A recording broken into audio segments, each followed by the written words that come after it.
might beat it out. I think I'm dragging a little bit, so I don't want to fire the gun yet. Okay, I'm out.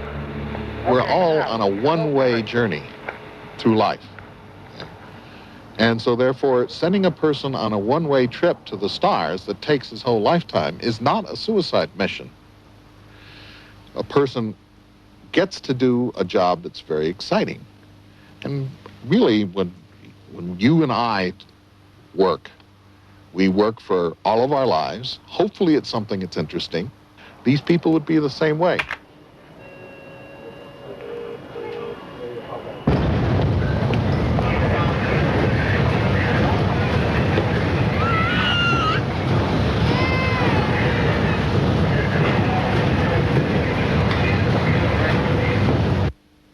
In Japan, the average time spent traveling to and from work is 4 hours every day.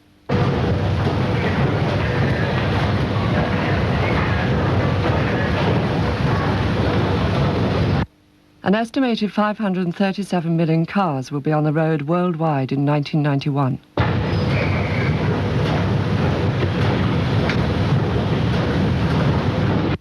In the USA, 550 tons of meat is consumed by the population each week.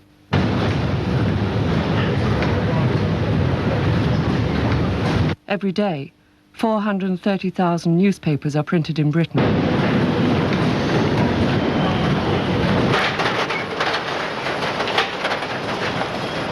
"20,000 people pass through the station between 8 and 9 a.m. each day.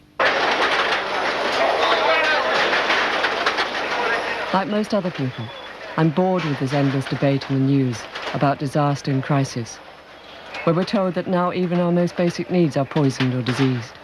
Air, water, food, sex. But it's just talk. Everybody complains about the system breaking down, but most still turn up every day, more afraid to stop than go on.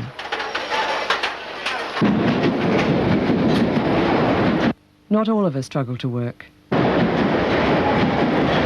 There have always been people who objected to the direction we're moving in and resisted it in different ways.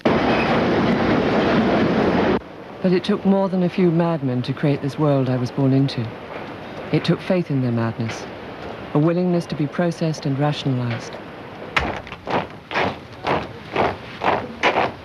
a willingness to be slotted into isolated and artificial worlds of work, each one more insane than the last, the results of centuries of masculine obsessiveness. Each world has experts who defend their territory with impenetrable walls of detail, determined to keep this madness they call progress rolling, whilst providing us with our bigger cars, faster food, smarter computers, more interesting holidays, longer life.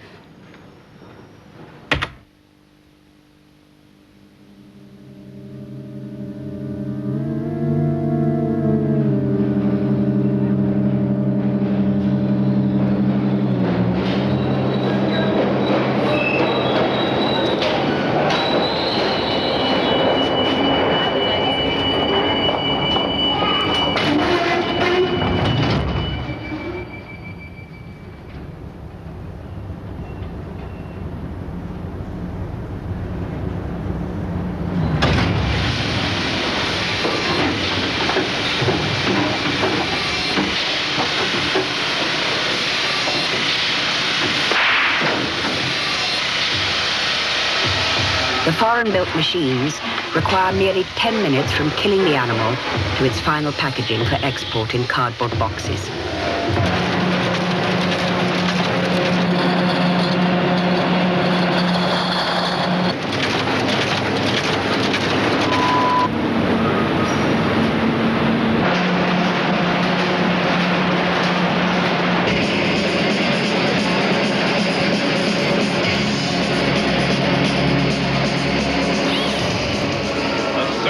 Energy and initiative of the 20th century have made it the most productive in history.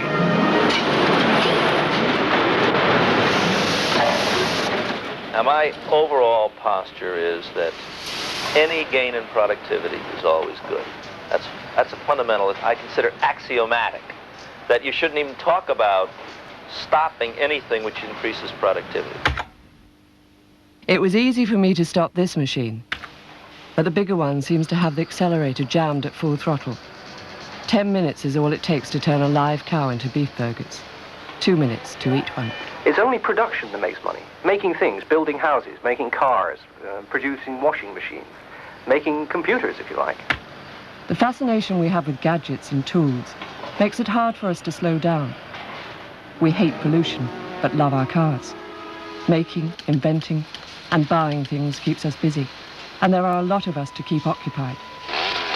Nature gets devoured and replaced instead with man-made things. Trees go in one end, and newspapers out the other. Now here's another thing. Not only the best tools important, but everything connected with their use is taken into consideration. See how they're placed? Just like machines in our factory. Straight line production. How come they never learn? I imagine today's experts will look just as ridiculous in a few years. Yet they did manage to turn most of the world into a factory, even homes and schools. Even though the factory is out of date in our high-tech society, the world is still being swamped with artifacts. After all, this is the key to man's success, the proof of progress. It's what makes us more than animals.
The military world appears on TV as a hovering presence.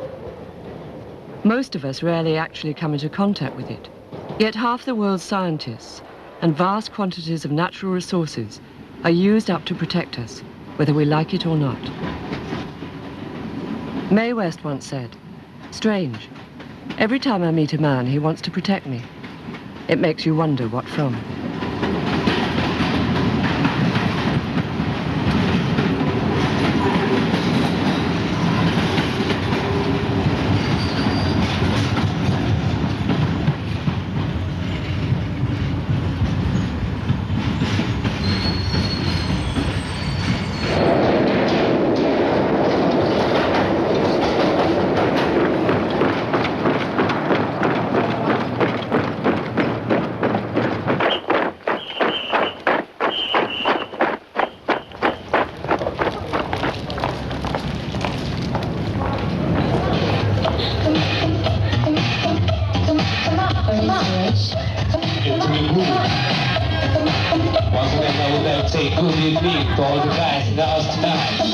USS New Orleans, USS Mount Henry, USS Fresno, USS Ogden, USS Mobile, USS Stewart, BC Park. Bend and stretch.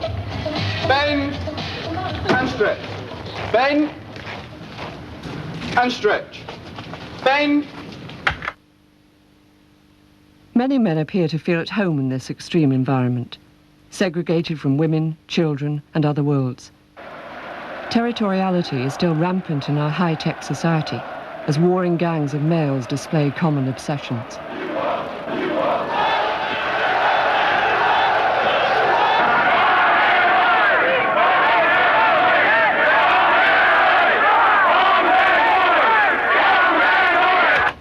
Bend and stretch.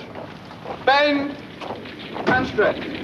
Bend. Having fired the main round, the anti-tank rocket, he then throws the weapon away. This makes sense because the materials being used for this weapon are all unique. So we now have an ultimate 80s weapon of fire and throw away. This is the entrance wound from the submachine gun, 450 meters per second. And you see the exit wound here. The difference is not very big. On the other hand, with the high velocity wound, here you can see the circulation is impaired. And if you have a dead animal, you will never see this.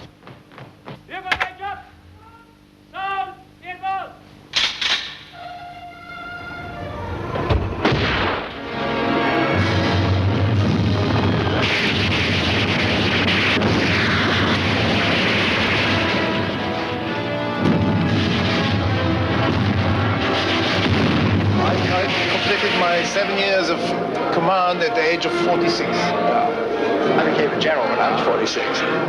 No, I became a general when I was 39. I became a general when I was 46. When I was 1 until I was 60, so it was a third of my career. Which... Soldiers still strutting round like heroes, protecting us, seem at odds with the scientific essence of modern military technology. Remote, automatic, and hugely powerful modern warfare barely requires the human robots anymore, except as ardent admirers, excited by bigger bangs and the technology to hit more distant targets. Encased in their military cocoon, the outside appearing as blips on a screen. Enemy tank. Enemy child. Enemy plane. Enemy tree.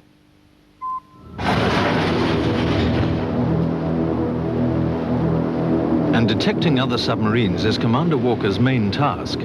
His vessel is HMS Trafalgar, a nuclear-powered submarine hunting submarine.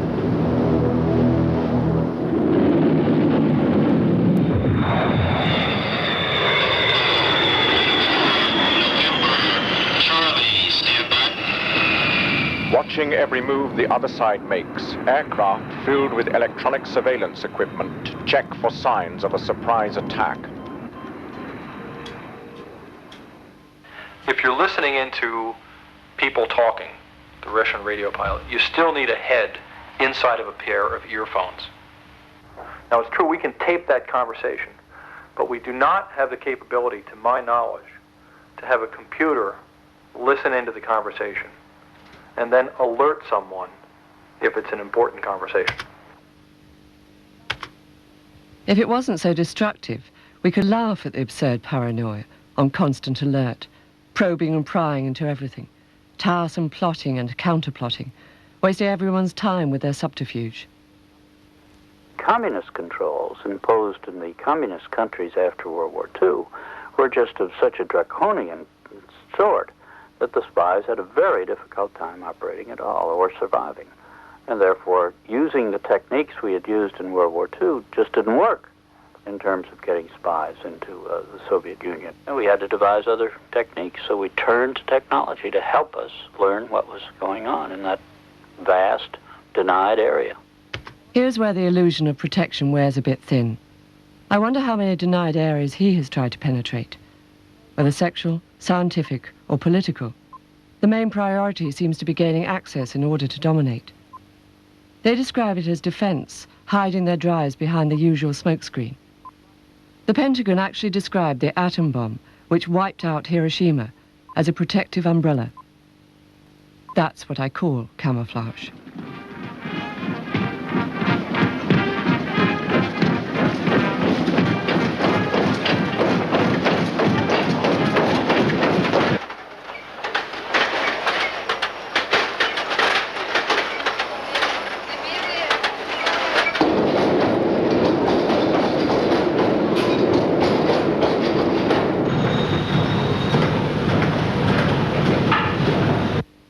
I wonder how many were late today, like me.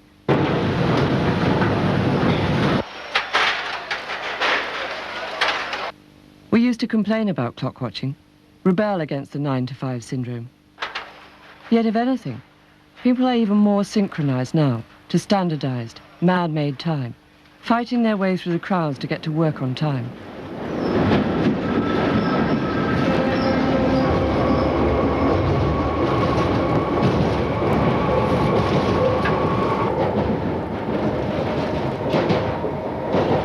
It's as if mechanical time, counted in units, has made us more self-conscious of aging, even though they've hidden the natural processes, birth, aging and death, away in institutions, and try to block the cycles. For the time being at least, we still get old, and then we die. Meanwhile, technologists strive endlessly to extend our lives, perfecting our bodies and minds, improving on nature, and breaking its limits.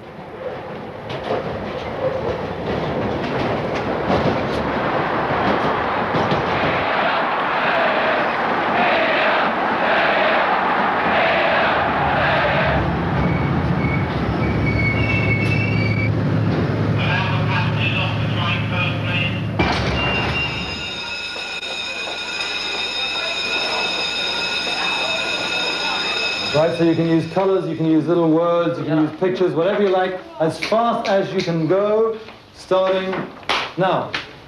Real speed. So turn over to test 1 on page 3 and start now. 1 minute remaining, sir.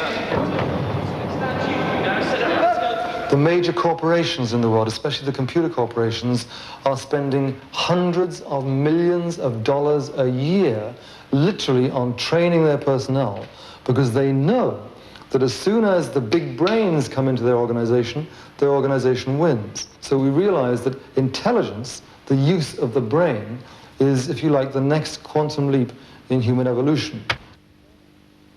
In true rational fashion, brain experts isolate brains and see them as tools to be used in the race to produce supermen. Each of their quantum leaps, dehumanizing them more and more, and merging them with the machine.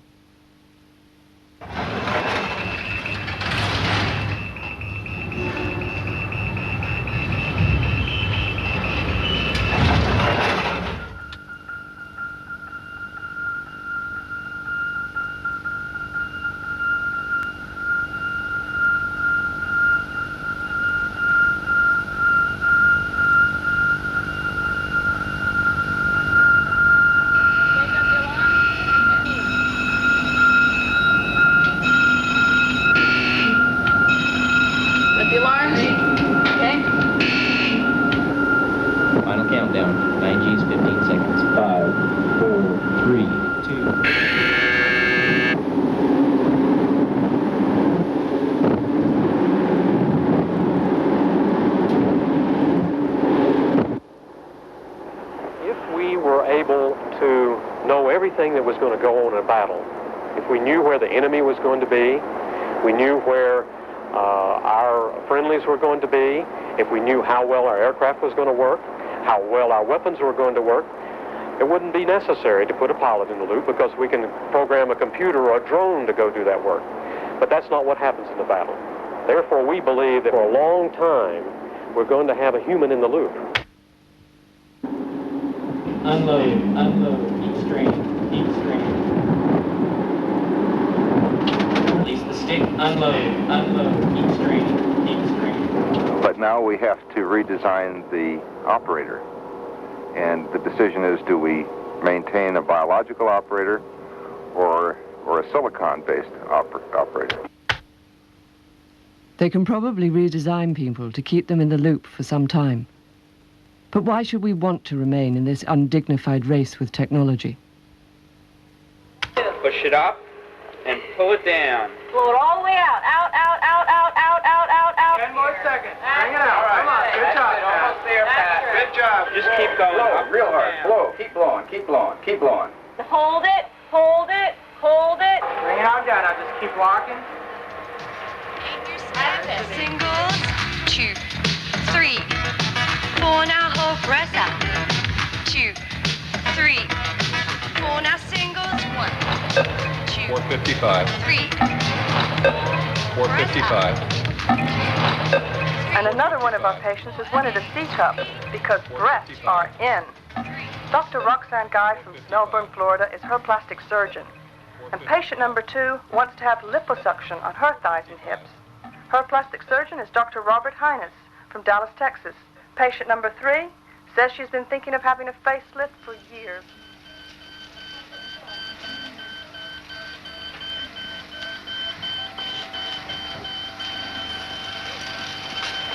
You know, one thing that really concerns me is the fact that we haven't been progressing when it comes to the attaching of limbs. We might applaud the taking of a limb from a dead person and sewing it directly into the socket of a live person. But when it comes to providing in transplant, whether it's what I like, the idea of the body, or whether it's what others have suggested, the brain, or let's be absolutely frank and say transplanting the head, we keep coming back to this problem that we're dealing with something that we can all see physically. His main concern is to keep humans in the loop. Dr. Robert Black transplants the heads of live animals, practicing for the time when he can save a human brain by transplanting it into a donor body. I read that he has also been associated with Russian experiments, attempting to attach the live severed head of a cat with wires to a guided missile. I feel the line should be drawn purely at a human life, following the teachings of St. Thomas, that man has the right to use animals properly. The body of Christ. And just as we use them for food, The body of Christ. we must use them to find cures for diseases and developing new drugs and so on. The body of Christ. Ecological experts are now demanding a reduction of the human species. Yet most scientific and religious people still arrogantly argue for human growth, even though this threatens to end all life. They make the preservation and extension of human life sacred. Human expansion has always degraded other life forms. Now it requires more and more degradation of humans too. Dissection proceeds with scalpel and other surgical tools down to the vertebral column, and then the vertebrae are carefully separated using standard medical tools, scalpels and so on, and that allows the head to be isolated and separated from the rest of the body. And I think in the future it's going to be possible to inhibit development of the brain before in the gametes themselves, so that there's never a question of it being a human being. When that's done, you would have the potential for a body that could be used to transplant a brain into.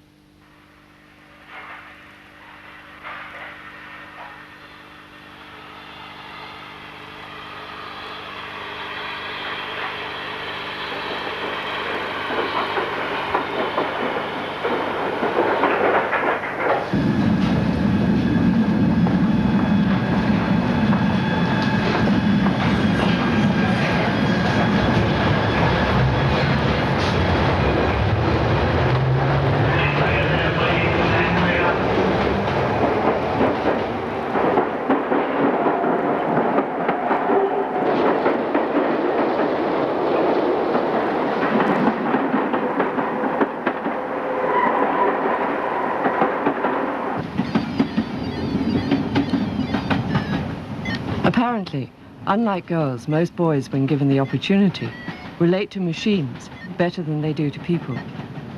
Men seem to have been trying to turn themselves into machines ever since they first invented them, and they've been celebrating mechanical qualities ever since. Throughout history, men have expressed a desire to distinguish themselves from lower animals and females, elevating themselves and their products above all life.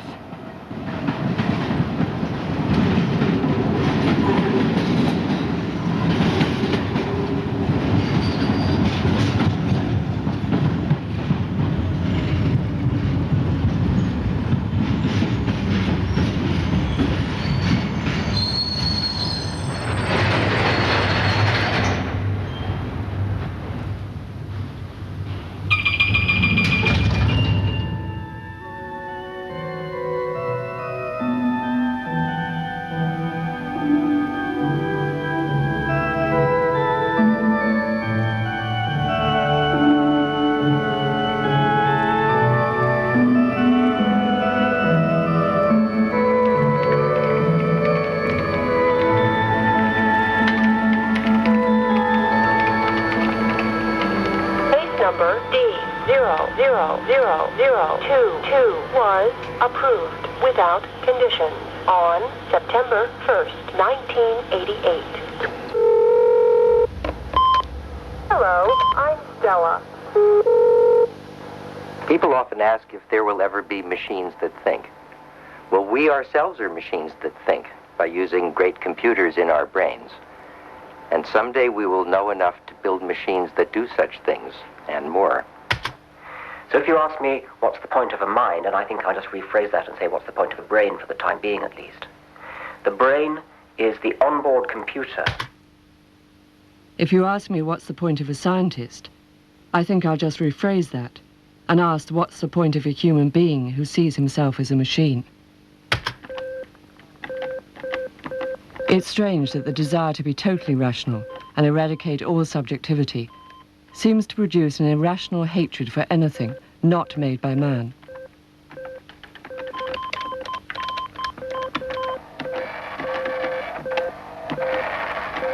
Let's take the example where you take your brain and you replace the neurons one at a time by little pieces of silicon. No, I like this, yeah. Replace it by little bits of silicon.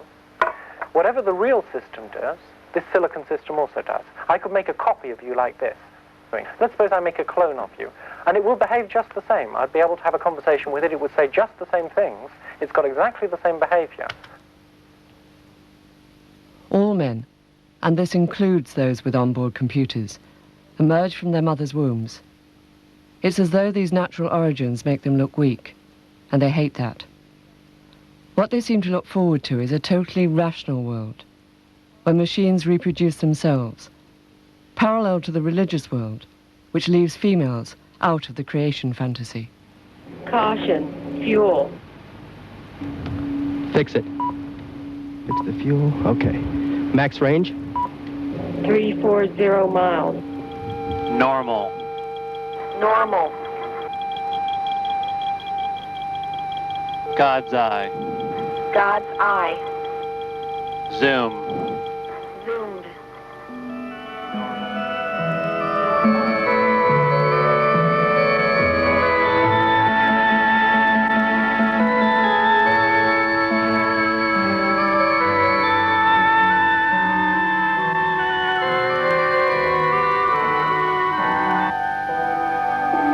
It will happen in the future. People will have machines take over certain body functions. In scientific terms, these are cyborgs. Society in the 21st century will be a society where cyborg and robot work together. I call it the cyborg society.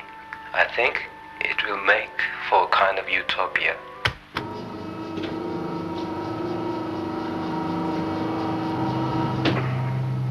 In this man's idea of utopia, nature is left out altogether, in a world where all body functions would be taken over by machines.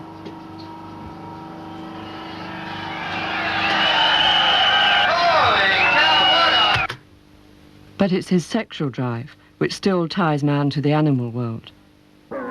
His sexual instinct apparently drags him down to the level of women and lower creatures. In the attempt to disguise this, man has elevated sex into both art and science. Art to excite, and science to measure performance. Sex has been processed like everything else, and the sex machine spews out abstracted and distorted products, aids to an alienated sexuality. これです。これです。この復元性、弾力性、赤ちゃんのそのものですね。永久にこれは赤ちゃんの皮膚なんです。ですから例えばこう絡み塗れば。Here's a sex machine that never ages. It's custom built. You can have a nurse, nun, housewife, baby, corpse, even one that screams and shows fear.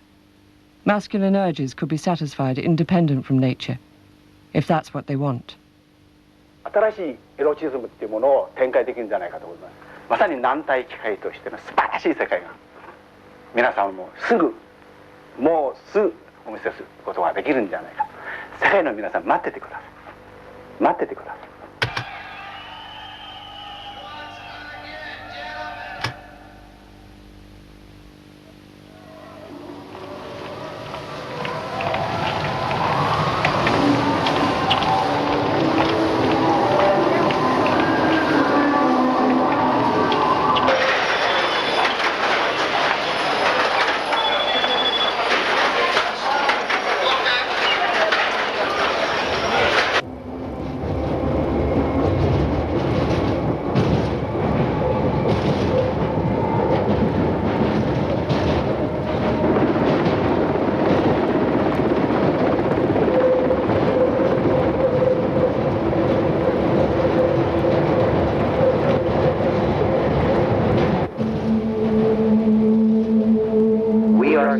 machines that think by using great computers in our brains.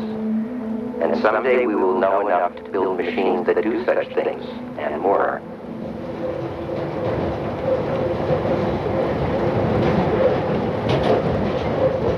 Can you imagine a guided missile that thinks like rational man? Paranoid, competitive, isolated, and insecure, but sharply focused and deadly. Wars are fought with science. Olympic medals are won with science, which has invaded every aspect of our lives. Our homes, schools, and hospitals turned into high-tech labs. Rationality is displayed everywhere, in a world where science is the dominant religion.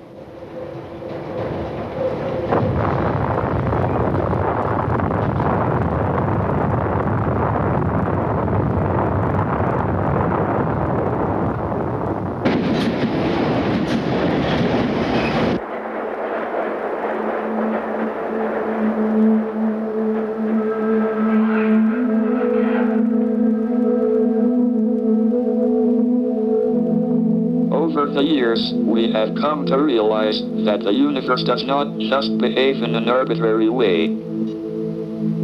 Instead, it evolves according to well-defined laws.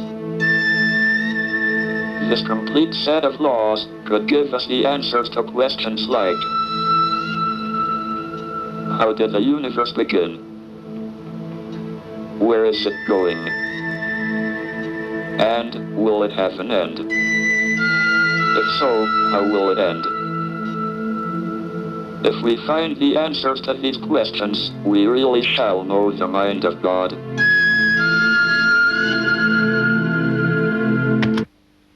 Stephen Hawking is totally dependent on others to perform even his most basic physical functions.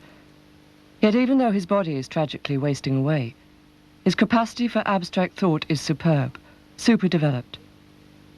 Unfortunately, his is the kind of brain Dr. Black would like to transplant. Others, of course, would seek to wire his brain directly to a computer. Anything to extend genius in order for the quest for knowledge to continue.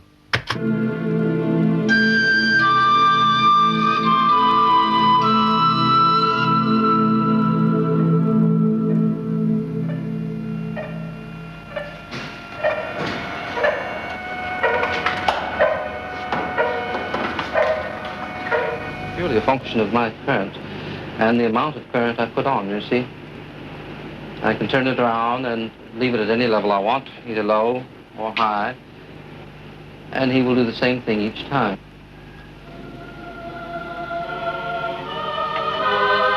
I think one trait of my personality is irritation with mysteries.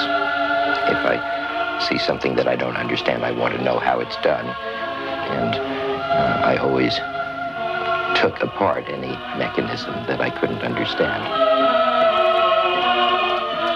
The way I think about what it is we're doing is that we're exploring, we're attempting to discover all that we can about the world. The reason I do science is simply to find out about the world, because the more I find out, the better it is. I just like to find out. Like those experts who will want to take this view apart, bit by bit, using nitpicking logic, the exponents of the scientific method deal with fragments.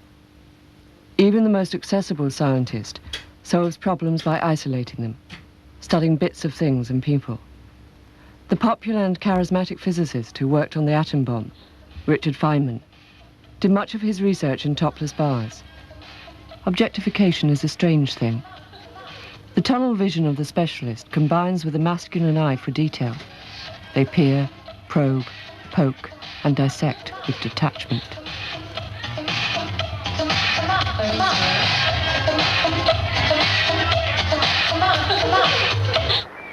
We need to understand species diversity for the same fundamental reasons that we need to understand the origins and the fate of the universe, or to sequence the human genome. In fact, if you take the conventional Big Bang theory of cosmology, the time after the very, very beginning where LEP is working is something like 1/10 of a thousandth of a millionth of a second.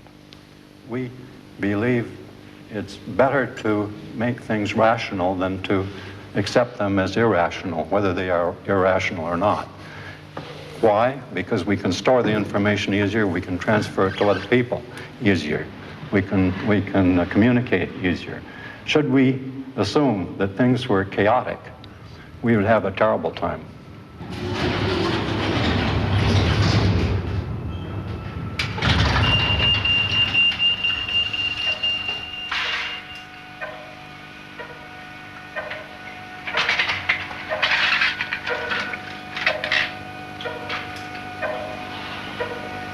Of course, it does raise an important question. Should the scientist be concerned with the ultimate uses to which his work will be put? Should he, for example, have refused to work on the atom bomb because it has the potential to destroy the whole world?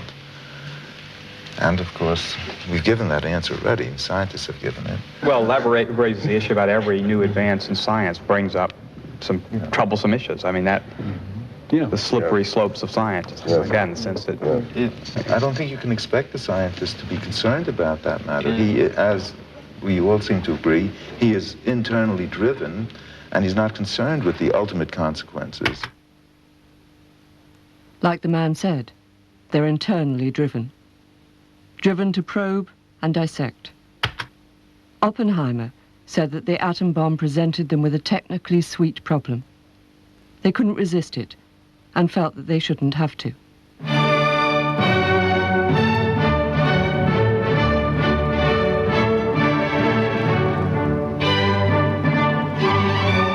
first physician in history to keep a primate brain alive outside its body, Dr. Robert J. Black.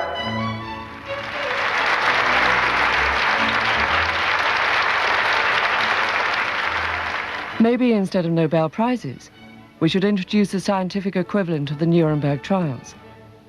They use their neutrality as a smokescreen, whilst demanding the freedom to fulfill their internal drives, which are essentially no different from the military. The need to conquer, dominate, control, and win. In other words, male drives. The major mystery left in biology is the brain, how the brain functions. You say the brain, I agree with that. Yeah. That's natural history. That's describing what exists and in 10 years. But there's another power biology has acquired, which we'll talk about later, which is to modify, to modify beings. And that's another theme which gives biology another power, to modify, to modify beings. Having attacked all other species, scientists now have the power to attack our own. Until recently, reproduction of the species has been regarded as a female-centered activity, and therefore peripheral. Now scientists have targeted this last denied area, bringing them to center stage in evolution. It appears our fathers wanted to be mothers all the time. To what extent the mankind is going to use their knowledge and technology to alter human being itself. And I don't really know what we should do about it. There is no theoretical reason why one should not be able to manipulate and alter human embryos and therefore the resultant offspring in exactly the same way as one manipulates and alters other mammals. I suspect that we could be engineered much better than we are, and quite possibly will be in another 100 years. So I would say that we should do anything we can. We have to have rules, but if you need a candidate for a second heart or 4 arms or 2 heads, I am one.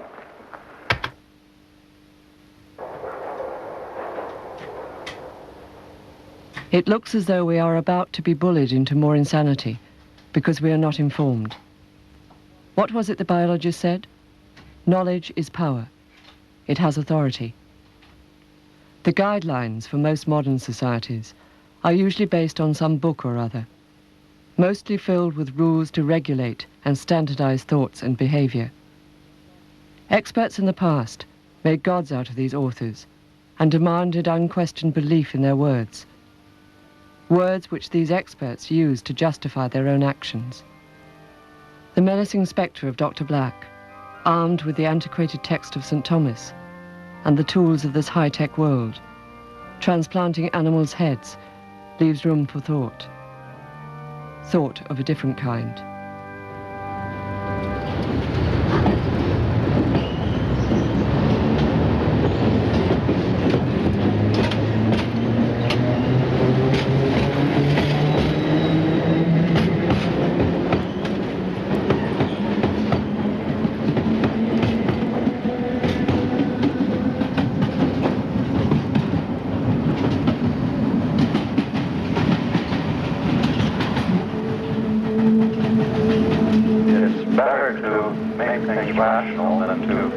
accept them as irrational, whether they are irrational or not. Should we assume that things were chaotic, we would have a terrible time. The old masters and their sacred laws have rationalized the world to the point of near destruction, which means for them or their scientific sons a lot of new and exciting problems to solve. The solutions are invariably the same: more specialization, more control, more order.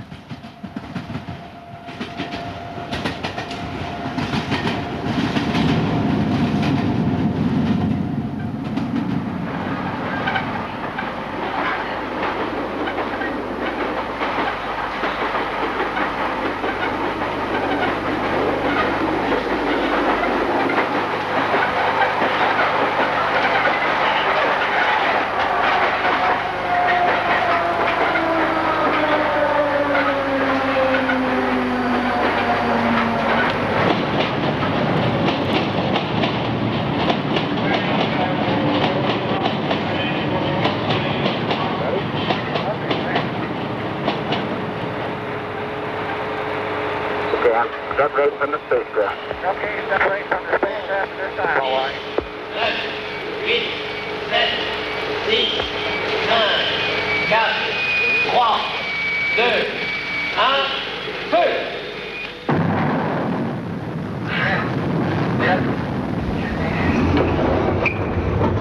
Are emitting things into the atmosphere now with a rate that will change the climate more rapidly than it has changed naturally during the last 100,000 of years. We as human beings are about bringing about the climatic change.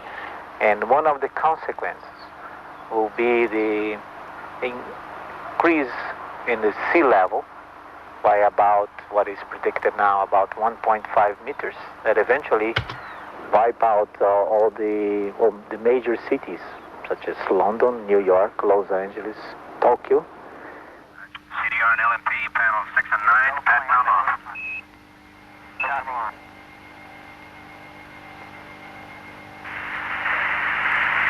75 feet. Guys looking good, down a half. Lights on. 30 feet down. When man steps into his rocket ship and leaves the Earth behind, he must be well equipped to survive in the hostile realm of outer space. That makes him a brand new biological species. Rather than jeopardize their assumed position as masters of all things by calling a halt, they want to adapt us, to give birth to new species, capable of either surviving on this polluted planet or traveling to a new world. The thing that we could do, which would be the greatest engineering achievement for humanity, would be to terraform Mars. That would be to make Mars into a place that human beings could live. I think Mars is already an ideal place for humans. We needn't bother to go through the process of making it uninhabitable.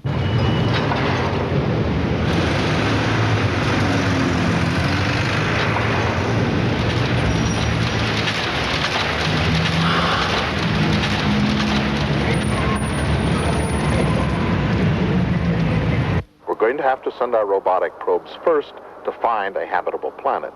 But then I think the imperative that's in all of us to expand will send humans to the stars.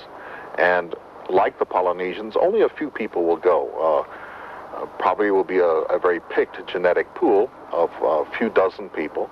And then they will colonize, we will colonize not by sending more people, but by just letting the population grow. Fortunately for us, it will only be a selected few, presumably suitably adapted. 2 heads, part machine, assisted breathing, born of man.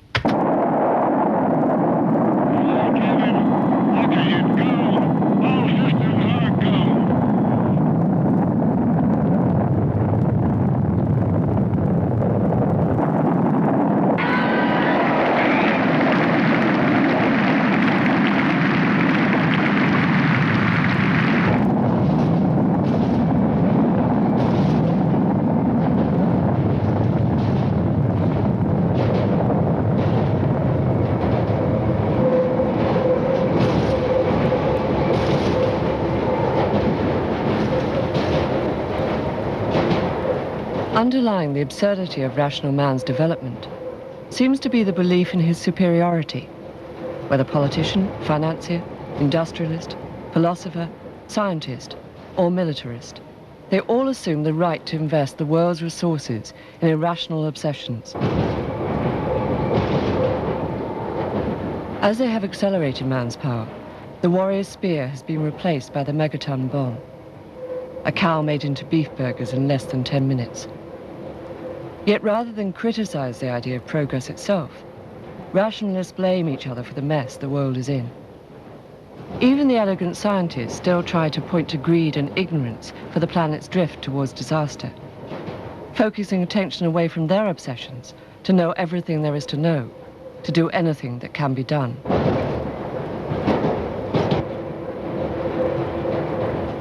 There is no theoretical reason why one should not be able to manipulate and alter human embryos and therefore the resultant offspring in exactly the same way as one manipulates and alters other mammals.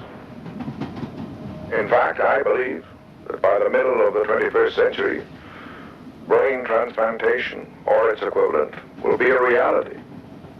The clearest dividing point between when human beings are necessary and when they're unnecessary is when fully intelligent mobile robots begin to move around in the world.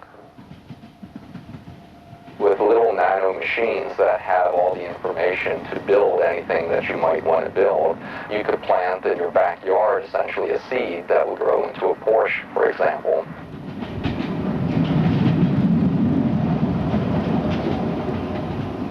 These insane scenarios for the future seem at odds with the recent projection that all major cities of the world could be underwater in 50 years' time.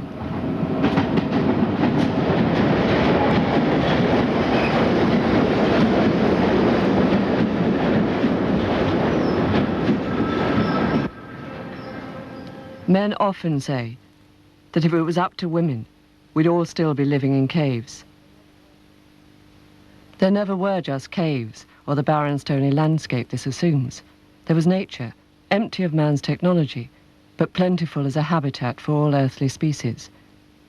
It's man's obsession with proving himself that is leading us to a real barren earth. Perhaps if Nobel Prizes were awarded for not inventing anything, or we gain status from not owning a car or hi-fi, maybe if we gain recognition for not exploring, or for being the best, the first, or the winner, perhaps then, those who produce and consume the least would have the highest respect.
JH Catering Finnestad AS i Pedersgaden 20 dekker deres behov for selskapsmat, koldtbord, grillmat, smørbrød, cocktails og lignende, messer, firmaarrangementer, båtturer, bryllup osv. osv. JH Catering Finnestad AS. Ring oss på telefon 56 12 12 eller stikk innom i Pedersgaden 20.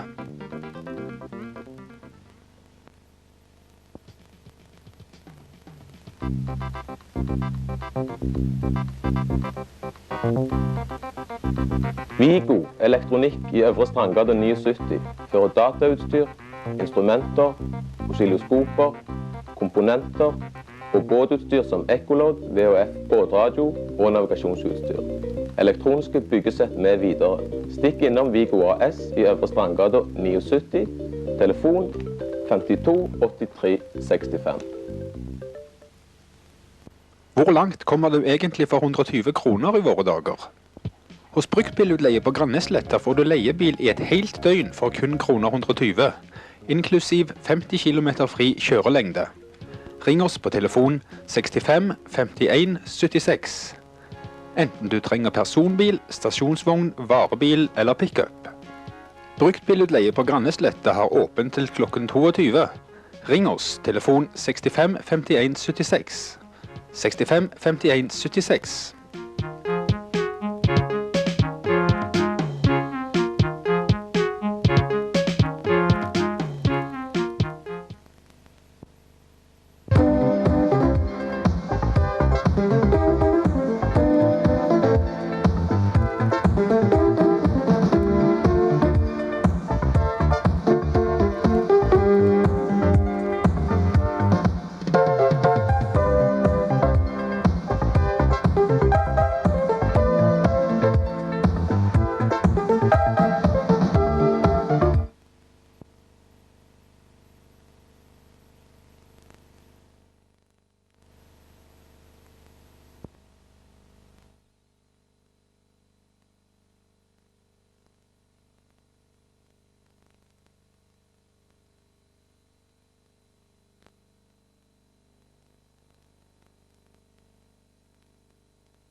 Disse elementene har vi bygget opp av kryssfinnerplater, 12 mm kryssfinnerplater.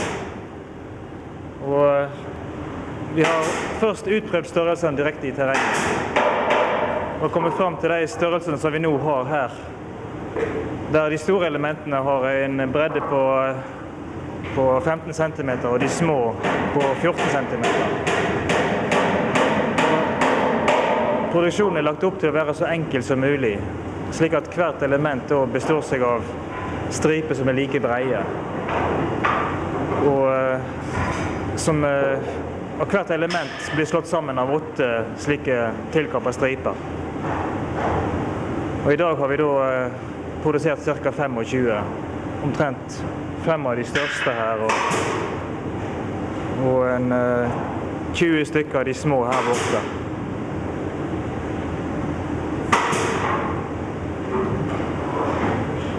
Og det som Marit holder på med der borte nå, der ser vi jo fundamenteringskonstruksjonen her,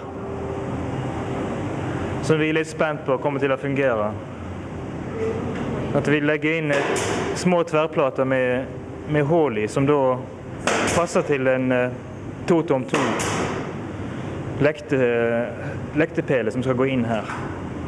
Og da har vi muligheten for å dreie elementet. Når pelen er satt i jorda, så har vi muligheten til å dreie elementet og i forskjellige posisjoner justere det når vi har fått det på plass. For en god del av arbeidet ligger jo faktisk i å tilpasse formene til terrenget der ute.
Ja, denne pinnen, den går i bakken.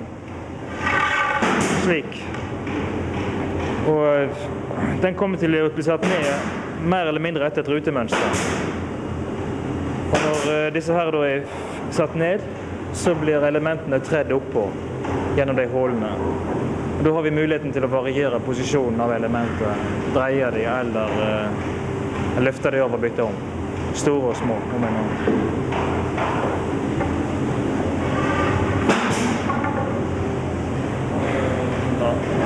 De er veldig enkle. Det er ikke så veldig mye mer å si om konstruksjonen. Det er limt og spikret sammen. Det har vært litt problemer med å holde disse to størrelsene foran hverandre, for de store elementene er 15 cm i bredde, og de små er bare 14. Det er sånn, så vi har måttet holde tunga beint i munnen når vi driver og sorterer og kapper her.